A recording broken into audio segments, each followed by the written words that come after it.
So this is my cheap BMW 335i, which I spent all my money on, and it has no service history. On the previous episode, we installed the whole M Sport body kit, along with the new headlights and new winter wheels. So today, we lower it, make it louder, tune it, so if this car sounds bad, rides awful, or something else goes bad, well, that's gonna be on me. So let's start things off with the suspension. The next mod on our agenda is these coilovers from Redline, because the current fitment on the car is pretty drastic, so we're gonna take care of it. Now these coilovers, they are the cheapest possible you can get for F30 chassis. They cost like half the price as PC racing coils would. So in that case, because they're only purely for aesthetic reasons, I did not choose to go or spend more money on PC racings, because I don't plan necessarily to race the car or track the car at the minute. If in the near future that happens, then we'll be switching to PC racings, but currently these cheaper alternative Redline ones will do it.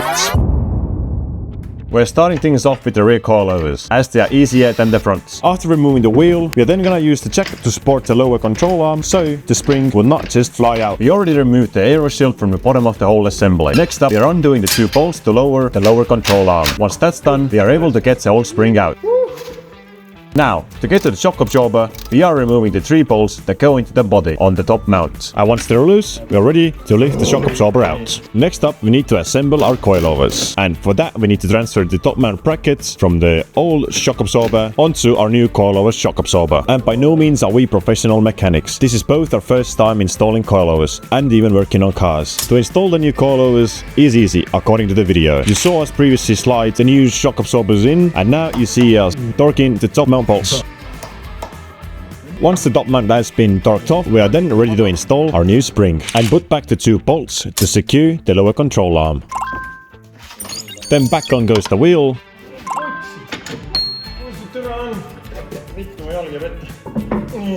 And then the aero shield onto the bottom.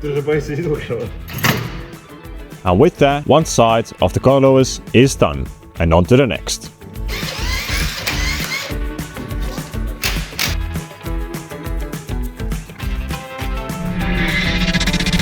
Now, unfortunately, the installation footage got corrupted, but it's the same process as on the other side. Finished installing those rear coilovers. You can see the fitment certainly has improved, but yeah, we messed up a bit. As you can see, it's too low currently, because let me show you the other side. As you can see on this side, you can't even get your finger through. So what happened was, what we thought was going to be the highest setting for the coilovers, well, it ended up being the lowest setting. So these rear coilovers, they're sitting the lowest possible they can be, which is bad because we got a winter coming. That fitment's not manageable. I'd like to at least get 2 fingers through, then I'll be happy for a winter, because they are the cheapest in the market. It's really hard to adjust this, so we had to use some drastic measures.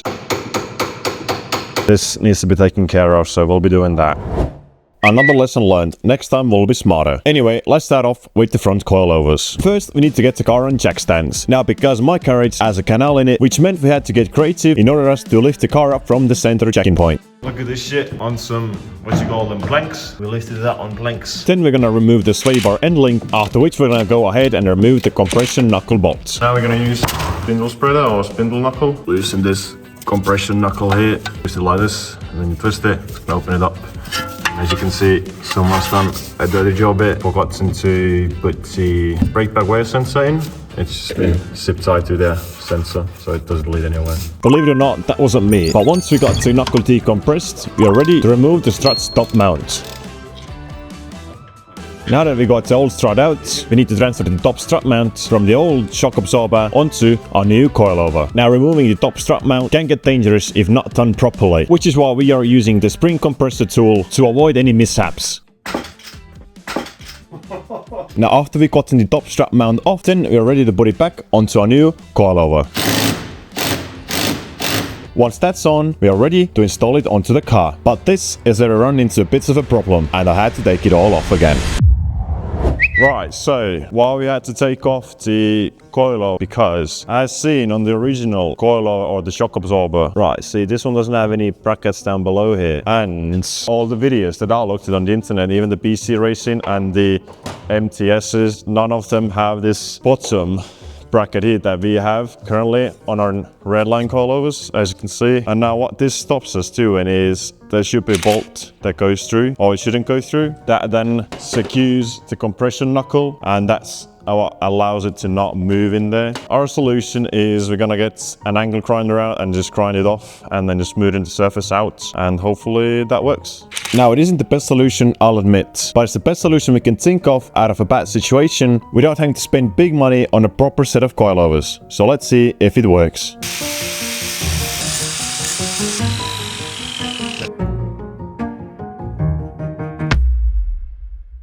Now we're ready to test fit to see if our modification actually works. We slid it in, then secured it with one bolt from the top to hold it in place, while we do up the top link and the compression knuckle. Once those two are all done up, we're ready to move to the top and start locking in the top mount bolts. Once those are secured, put everything back together, and with that, the driver's side is done. Very good, very nice. Only took us 48 hours. Now moving on to the passenger side. The issue we're having is, as you can see, sway bar drop link here. I mean, you can already see from it how on a piss it really is.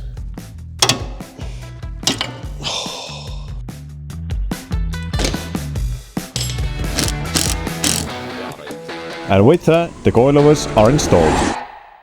Now this next bit is of us playing around with adjustments to achieve the fitment that we're happy with, which took us a good few hours to achieve.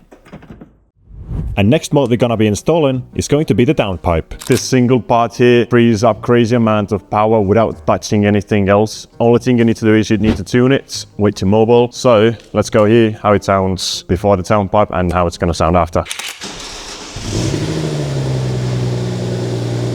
It's the biggest piece of dog shit that I have ever heard. So let's fix that, and while we're gonna make it sound better, we're also gonna make some power canes. First, gonna need to remove the engine cover, which I already done off camera, then the soundproofing foam, in order for us to get access to the lambda sensors. After that, we're ready to move underneath of the car. First, we need to remove all the under panels, which was done off camera as well, and then there are two V-band clamps, one up top where the turbo is, and then one below, connecting to the rest of the exhaust, along with two other bolts in the middle of the downpipe. Once they're all loose, then it's just a matter of wiggling the downpipe out. Whew, that was harder than it needed to be. And just look how much leaner the aftermarket downpipe is. Next up, we need to transfer both lambda sensors onto our new downpipe, which is shimmy to win now. But in this transferring process, yet another mistake was made. Anyway, one of the old sensors wouldn't sit flush with the downpipe. And little incompetent that I am, I'm gonna do what every reasonable male will do in my age, and that was to use brute force to make it sit flush. Not only did I do that, I decided it's a smart idea to install the downpipe. No, God! Yep, I installed the downpipe with that big lambda cap. But don't worry, after slipping on it, I came to the realization that is not the way to do things. So I came back the next day and took it all off again. I went ahead to get the threads fixed. And now I can install the downpipe in peace, knowing that everything is nice and tight. Now, as you know, we put on the gutless downpipe for this N55 engine, and with that, obviously the car needs to be tuned, so that's what I'm gonna go ahead and do now with MHD. I got the MHD's very own Wi-Fi adapter. I think you can use any Wi-Fi adapter as long as it's compatible. It's their app. The original downpipe removed, the catalytic converter, and now the engine doesn't know what's happening with its gases and whatnot. So that's why we need to tune it. Yeah, thankfully the guys over at MHD has come up with this great software. So it's really easy to tune your car with MHD or boot mode or JB4, whatnot, whatever. Yeah, and hopefully everything goes well with it. Let's go and tune the car. So we're getting ready to flash the car now with MHD, but as this car had battery issues before, so we're gonna be better safe than sorry. We're gonna use a battery charger. Ignition on. We got upgraded downpipes. These two plus upgraded downpipes recommended. Use that. As it says, recommended battery chargers that we already have, both for the phone and the car. So we're gonna activate the anti-lag. Not gonna do that. Fun thing with manual with MHD is it says no lift shift. So cars with manual transmission, you can shift without having to lift your right foot off the gas. So that's what we're gonna actually turn on. So setup we got aftermarket. So this is the overrun wrap. This is what the M cars do when lifting your foot off the gas. They do a little breath. That's what I'm gonna have. Exhaust burble, obviously that's gonna be turned on. Duration in your regular base mode, let's do that half a second. And on sports, let's just do for a second. Aggressiveness, let's go medium. We're gonna go for the RPMs between 0 and 7 tons because we wanna hear the burbles whenever we can. Cold start noise reduction, we don't want that. Hot startup roar, we're gonna leave that. So I think that's really it. So I'm kind of scared, so it's now doing it. It's gonna take like 7 to 10 minutes. The tune was successful, and now it's finally time to hear it.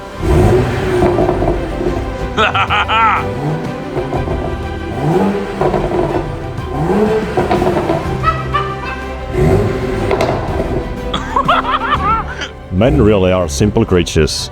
Just give them a loud exhaust that pops and bangs, and look how happy they can be.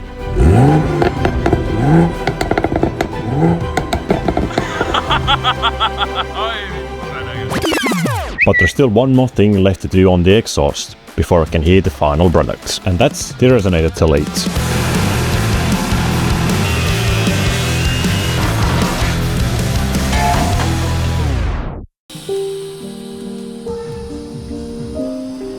Right, enough playing around. Let's hear it.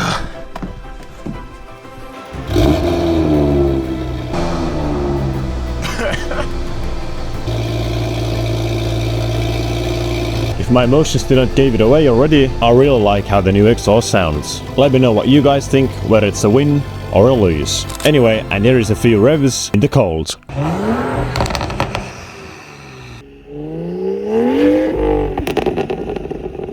Let me know what you guys think in the comments. Whether we should leave it like that or put the resonator back in.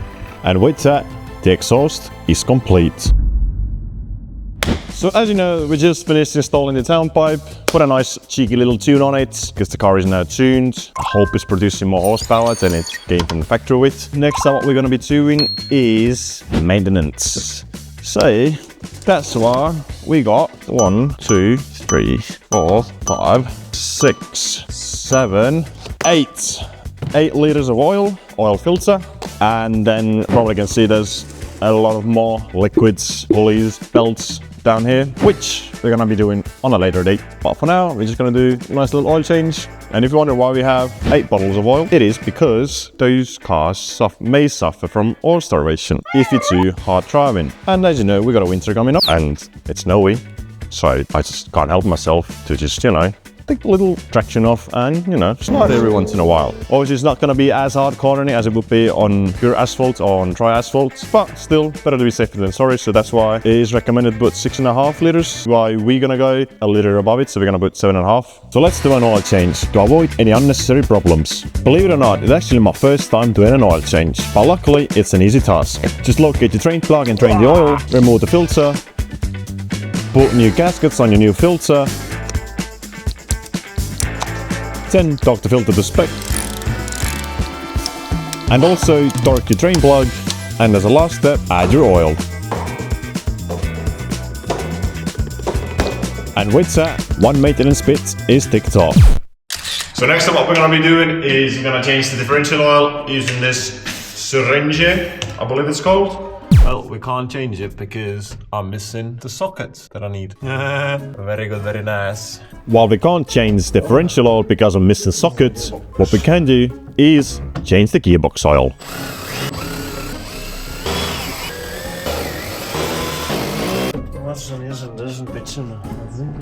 What?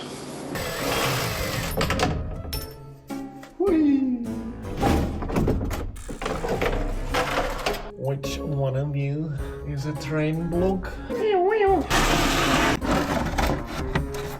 This fucker, motherfucker, do big. Ah?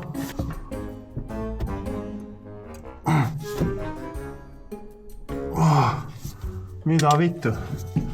Tule kummale poole.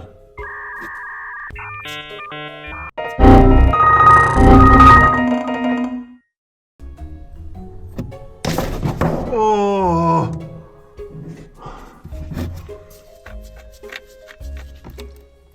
That's tough. What the fuck, there was all those in there? Right, so let's clean the excess off. Then we got a brand new block. Brand new, see.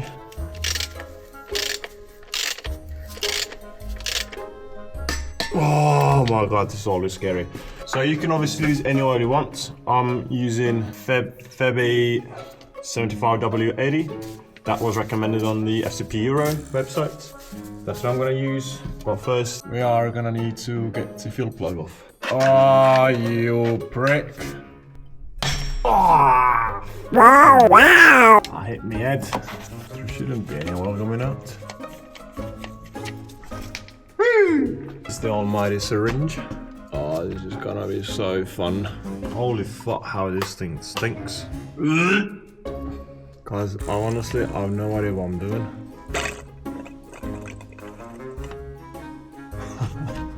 Gonna be forever. What the fuck?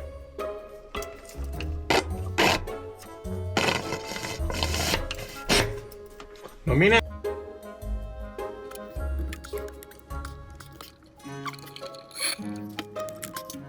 Alright, so that's one bottle down. I did get 2 bottles, so hopefully that's enough. 2 bottles then equals 2 liters. I mean, from the tutorial, it mentioned once it starts, like draining out like it's at the minute, then it should be enough. So, we're ready to install the new fuel plug. As you can see, it's dripping out one by one, so this is always the scary part. Boom.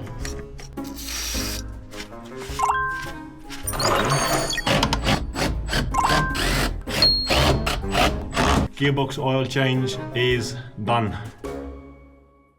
Right, so as you know, on the previous episode, we installed the new headlight for the 335i, and if you remember correctly, the fitment was absolutely garbage on them. So next up, what we're gonna do is we're gonna fix this fitment.